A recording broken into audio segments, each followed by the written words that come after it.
ভাই দেখো তো রিয়াকে, তোমার শৈশবের বন্ধু। রিয়া, তুমি আর রিদ নার্সারি ক্লাস থেকে শুরু করে ইউনিভার্সিটি পর্যন্ত একসঙ্গে পড়েছো। কি ভাগ্যবান তোমরা। নিশ্চয়ই তোমরা একে অপরকে খুব ভালোবাসো।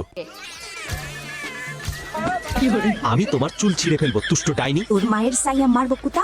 বন্ধুরা, আসলে আমরা দুজন একসঙ্গে বড় হলেও আমাদের মধ্যে কখনো বনিবনা হয়নি। রিয়া, এসব তুমি কি করছো? ভাই আমার তো মনে হতো তোমরা দুজন একে অপরকে ভালোবাসো, কিন্তু এটা কিরকম ভালোবাসা? ভাই এই ডাইনিটাই ভীষণ কঠোর। আমি যদি মেয়ে হতাম তাহলে এর থেকেও নরম মনের হতাম।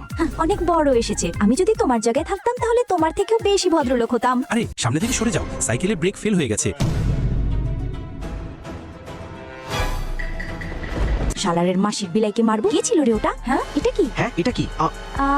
আমাদের শরীর কি বদলে গেছে? কারো মাথায় কি জোরে আঘাত লেগেছে? এই দুজনের ঝামেলায় আমরা দুজনেই শেষ হয়ে যাব। তাড়াতাড়ি এখান থেকে চলে যাই। সত্যি করে বলো, তুমি আমার সঙ্গে কি করেছো? তুমি আমার শরীরে আর আমি তোমার শরীরে। ছি, এটা কতটা জঘন্য। বাজে কথা বলো না, আর তাড়াতাড়ি ভাবো কিভাবে আবার আগের মতো হওয়া যায়। এই, ওই দুষ্ট হাতকে